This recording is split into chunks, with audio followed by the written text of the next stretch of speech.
আপনারা মেহরবানি করে এই সময় কেউ ক্যামেরা চালাবেন না, কোনো মোবাইল চালাবেন, সব ক্যামেরা এবং মোবাইল বন্ধ থাকে। আমরা তাদেরকে পরম সম্মানে তাদের হাতে এই জিনিসটা দিতে চাই। আমরা চাই না দুনিয়ার মানুষ দেখুক যে আমরা দিচ্ছি আর তারা নিচ্ছে। আপনারা কি আমার কথাটা বুঝতে পেরেছেন? আপনাদেরকে অসংখ্য ধন্যবাদ। ভয়াবহ বন্যা দেখা দিয়েছে। আমি আস্তে আস্তে রাজনীতি এবং কোলাউনা দেখে আসলাম। আল্লাহর মেহরবানি, বহু বাড়িঘর এখনো পানির উপরে আছে, পানির নিচে নেই। মানুষ মারা গেলে মাটি দেওয়ার জায়গা আছে, কিন্তু ফেরিতে গিয়ে দেখলাম যে কেউ মারা গেলে এখন মাটি দেওয়ার 1 ইঞ্চি জায়গা নেই। কোনো বাসার সাত বরাবর পানি, কোথাও গোলা, কোথাও মাথা পরিমাণ, কোথাও বুক পরিমাণ, কোথাও কোমর পরিমাণ পানি। মানুষ দিনের পরে চালের পর বসে আছে দিন এবং রাত। এই কষ্টের মানুষগুলোকে দেখার জন্য আমি ছুটে গিয়েছিলাম তাদের কাছে গত পরশু দিন। সারাদিন ভারী বৃষ্টি ছিল, বৃষ্টিতে ভিজে ভিজে আমার সঙ্গী সাথীরা আমাকে নিয়ে গিয়েছেন বিভিন্ন জায়গায়। তারপর আমি প্রত্যন্ত অঞ্চলে পৌঁছতে পারি নাই, কারণ সেখানে কোনো পর্যাপ্ত নৌকা নাই, ট্রলার নাই, স্পিড বোট নাই। আবহাওয়া দুর্যোগপূর্ণ, যে হেলিকপ্টারে যাবো, কোথাও গিয়ে একটু নাম বসে, জমিটুকু সেখানে নাই। সেই কষ্টের মানুষগুলোকে দেখতে গিয়েছিলাম। তারপরের দিন নরসিংদীতে, অর্থাৎ গতকাল, সম্প্রতি কোন ছাত্র আন্দোলনে সারা দেশে অনেক শহীদ হয়েছে। ওই জায়গায় 20 জন শহীদ ছিল। সেই শহীদ পরিবারগুলোকে দেখতে গিয়েছিলাম, তাদেরকে একটু সহানুভূতি জানাতে গিয়েছিলাম। যার কারণে বিলম্বে আসার জন্য আমি আপনাদের কাছে ক্ষমা চাই। উচিত ছিল যখন আপনারা বেশি কষ্টে ছিলেন সেই সময়টাই এসে আপনাদের পাশে দাঁড়ানো দেখা, কারণ এটি আমার জন্মস্থান, এটি জন্মস্থানের মানুষের হক আমার। আশা করি আপনারা ক্ষমা করেছেন আমাকে। এটা আমার ইচ্ছাকৃত কোনো ত্রুটি ছিল না, বিলম্ব ছিল না, পরিবেশ আমাকে বাধ্য করেছে। তাছাড়া সম্প্রতি বাংলাদেশে যে পরিবর্তন হয়েছে আপনারা লক্ষ্য করেছেন। এই মাসের 5 তারিখ বাংলাদেশে একটা বিরাট ঘটনা ঘটে গেছে।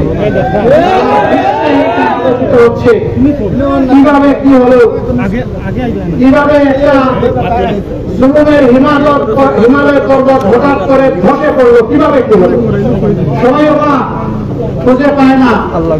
মুমিনদের কাছে জবাব স্পষ্ট, এটা আল্লাহর পক্ষ থেকে হয়েছে। গোটা জমিন জুলুমে ভরে গিয়েছিল,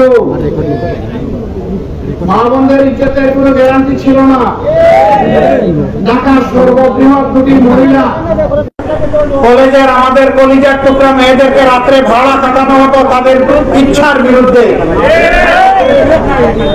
এদের চোখের পানি আল্লাহর আরশকে কাঁপিয়ে দিয়েছিল। এই লম্পটরা আবার মন্ত্রী এবং এমপি। আল্লাহ তাআলা তাদেরকে এখন উচিত শিক্ষা দিয়েছে। কোন বন জঙ্গল এদেরকে আশ্রয় দিচ্ছে না। এই বন্যার পরে মাছের পোনা যেমন দিক বিদিক জ্ঞান হারা হয়ে দৌড়ায় কোন জায়গায় আশ্রয়ের জন্য, এরা এখন খালে বিলে আশ্রয় নেওয়ার জন্য চেষ্টা করছে। মানুষ জাল দিয়ে যেভাবে মাছ ধরে, এখন পোলো দিয়ে সেই সমস্ত দুষ্কৃতিকারীদেরকে ধরছে। যারা বড় বড় বুলিয়াওয়ালাদের, নিশ্চয়ই তারা এখন আল্লাহর কুদরতের সেই লীলা খেলা দেখতে পাচ্ছেন। আল্লাহ জালিমদেরকে ছাড় দেন, কিন্তু ছেড়ে দেন না।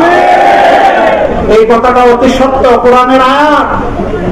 কিন্তু কোরআনের আয়াতে যারা ধান করে না, বিবেককে যারা দাগন করে চলে, তাদের জন্য ওগুলা কোনো কাজে লাগে না।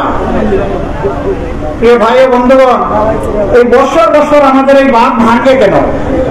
চোরদের কারণে ভাঙে, অপরাধের কারণে ভাঙে, ডাকাতদের কারণে ভাঙে। জনগণের কষ্টের ট্যাক্সের টাকা নদী শাসনের জন্য এলোকেশন দেওয়া হয়, বরাদ্দ দেওয়া হয়। নদী শাসন না করে ডাকাতদের পকেটে এটা চলে যায়। ডাকাতি থেকে শুরু করে নিচের সমস্ত ডাকাত পর্যন্ত একটা চেইন সিন্ডিকেট হয়ে গিয়েছে। তার কারণে জনগণের কপালে প্রতি বছর এই দুর্ভোগ। পানি তো আসবেই, পানি আসুক। আমার নদী যদি গভীর থাকতো, যদি নদী খনন করা হতো, পাড়গুলো মজবুত। যখন আমাদের পানির প্রয়োজন শুষ্ক মৌসুমে, তখন 1 ফোঁটা পানি আমাদেরকে তারা দিতে চায় না। আর বর্ষা মৌসুমে পানি যখন জমে যায়, তখন সবগুলা দুয়ার আমাদের জন্য খুলে দেয়।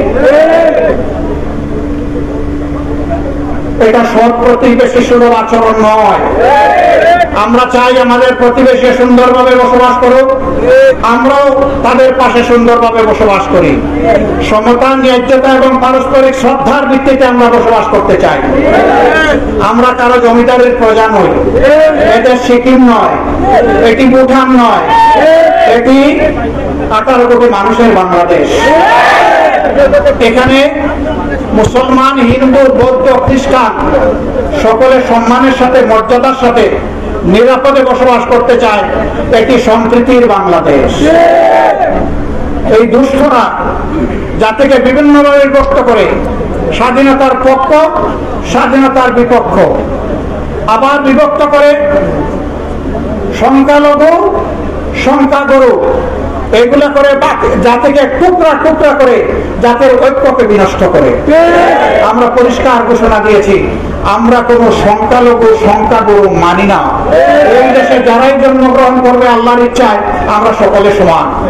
ধর্মকে কোনটা গ্রহণ করবে এটা তার ব্যাপার। আরেকজনের উপর ধর্মীয় ব্যাপারে আমার জোর জবরদস্তি করার কোন অধিকার আমাদের নেই। আমরা ইজ্জতের সাথে তাদেরকেও বুকে ধারণ করে আমরা এই দেশে বসবাস করতে চাই। তারা এই মতলব এখন বুঝতে পেরেছেন। এতদিন তাদেরকে ব্যবহার করা হয়েছে, এই কথাগুলো বলে বলে তাদের জায়গা জমি দখল করা হয়েছে, তাদের ইজ্জতের উপর হামলা হয়েছে, তাদের সম্পদ লুণ্ঠন হয়েছে, তাদেরকে ঘর বাড়ি থেকে বিতাড়িত করা হয়েছে। আমরা বলেছি, বন্ধুরা তোমরা সাহস করো, সাদাকে সাদা বলো, কালোকে কালো বলো। দুষ্কৃতিকারী যারাই তোমাদের ইজ্জত, সম্পদ এবং জীবনের উপর হাত দিয়েছে, আজ পরিষ্কার ভাবে তাদের নাম বলে দাও। আমরা তোমাদের পাশে থাকবো। সেই দুষ্কৃতি যদি আমার দ্বারা হয়ে থাকে আমারও নাম বলে দাও, কোনো অসুবিধা নেই।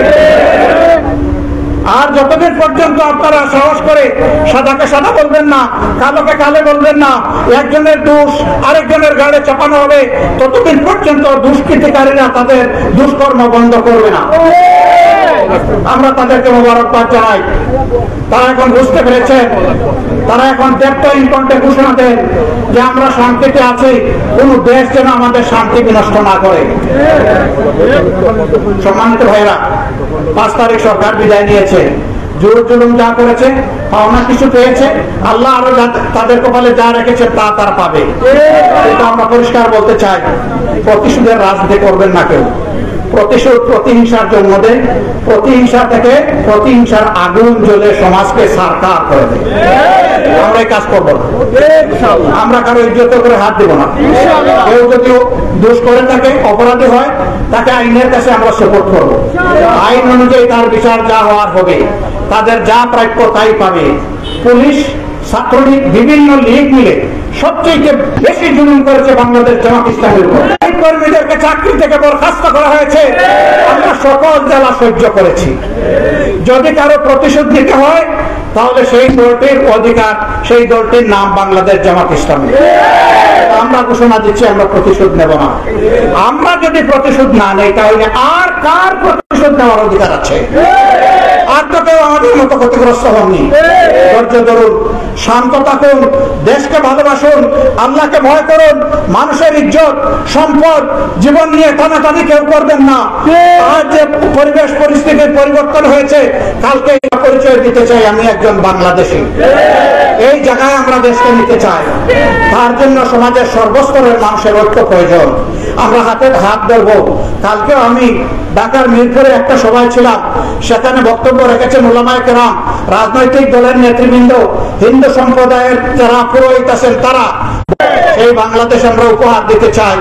এই জন্য আসুন আমরা হাতে হাত ধরে সামনের দিকে এগিয়ে যাই। আপনাদের সকলকে ধন্যবাদ। দীর্ঘক্ষণ ধরে রোদের মধ্যে, গরমের মধ্যে আপনারা কষ্ট করেছেন। আমাদের জন্য দোয়া করবেন, আমরা যেন মানুষের পাশে থাকতে পারি, আমরা যেন মানুষের কষ্টের সাথে থাকতে পারি। আমাদের এখনকার রাজনীতি নির্বাচন নয়, ক্ষমতায় যাওয়ার অস্থিরতা নয়। এখন আমাদের রাজনীতি সম্প্রতি আন্দোলনে করেছি, জুলুম আমাদের উপর করেছেন, পিছনে রেখে দিলাম। এখন বাংলাদেশকে নিয়ে সামলে আগাতে চাই। আপনারা পুলিশ বাহিনী, জনগণের বাহিনী, জনগণের স্বার্থ দেখবেন। আমরাও ক্ষমতায় গেলে আমাদের স্বার্থ আপনারা দেখবেন না, আপনারা দেখবেন জনগণের স্বার্থ। কারণ জনগণের ট্যাক্সের পয়সায় আপনার বেতন হয়, আপনার হাতের অস্ত্র কিনা হয়েছে। আপনি যে বুলেট দিয়ে আমার সন্তানদেরকে হত্যা করেছেন, সেই বুলেট এই জনগণের টাকায় কেনা হয়। আপনারা আর করবেন না। আপনারা আমাদের ভাই, আপনারা এদেশের মানুষ, আপনারা মানুষকে মানুষ হিসাবে গণ্য করবেন, মানুষকে দাস হিসাবে গণ্য করবেন না। আশা করি তাদের শিক্ষা হয়েছে, তাদের শিক্ষা হবে, আমরা সেই আশাই করতে চাই। আপনাদের সম্পর্কে আবারও ধন্যবাদ জানিয়ে বাংলাদেশ জামাতে ইসলামী আপনাদের সাথে আছে, পাশে আছে। আগামী দিনে দেশ গঠনে আমরা একসাথে থাকবো। আল্লাহ আমাদেরকে তৌফিক দান করুন। আসসালামু আলাইকুম ওয়া রাহমাতুল্লাহি ওয়া বারাকাতুহু।